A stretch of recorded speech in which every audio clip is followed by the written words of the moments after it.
Hypnosis can be defined as anything that bypasses the critical factor of the conscious mind and establishes acceptable selective thinking. So what is that in layman's terms?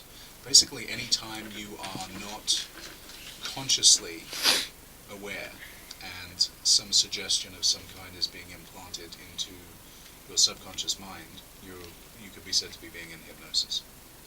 So when you watch TV, when you're driving, any activity that requires sufficient attention that you wouldn't notice if something was popped out.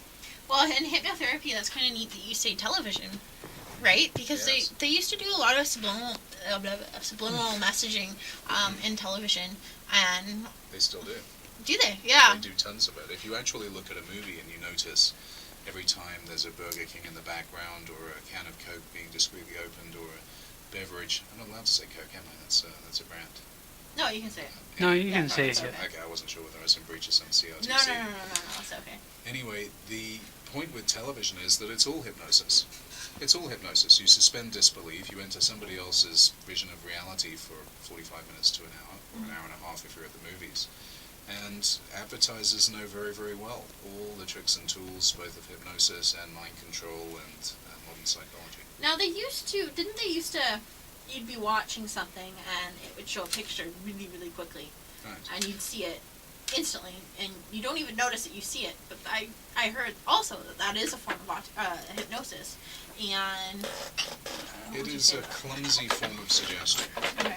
It's kind of very 70s, to be honest with you. There's a particular still that was put into The Exorcist that when you get modern technology and you can unfreeze, or freeze rather, so you can take a look at still by still, you can see it, and it's a kind of hokey looking demon face. Mm-hmm.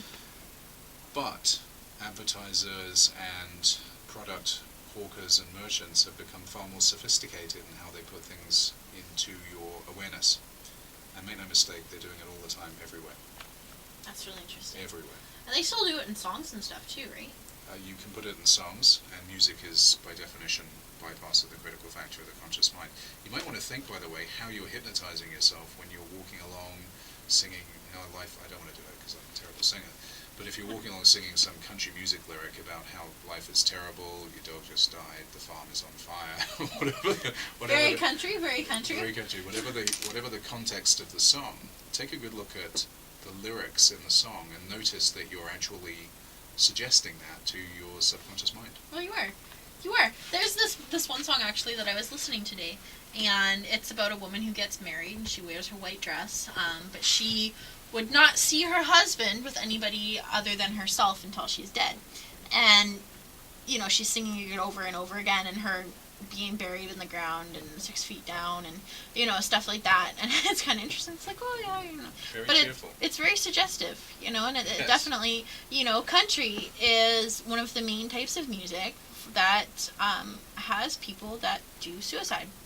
Because I guess, you're right, the hypnotizing in it, because it's a lot of depressing songs. It's all about love falling. Absolutely. It's not happy, right? It's misery. It's what you're going through physically, mentally. Well, if we're honest, good news doesn't sell nearly as well. No. There is a website on the internet, I think it's ode.com, that is a news site for good news, and we are so habituated to terrible news, to disaster, to crisis, to CNN reporter at the scene of the typhoon / earthquake / murder / political disaster / pending government shutdown. It's all a form of suggestion. Mm-hmm. The reality is disasters and bad things do happen.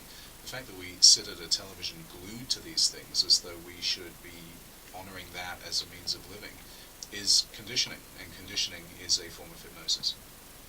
Can you explain conditioning? Pavlov, back in the day, basically did an experiment with dogs and food and conditioned dogs to expect, I think it was salivation, salivate at the prospect of food. So all he had to do was suggest the food and the dogs would salivate in expectation. And what that taught us is that we can train ourselves to behave in a particular way on a stimulus response basis, and that way the suggestion of the stimulus will elicit the response.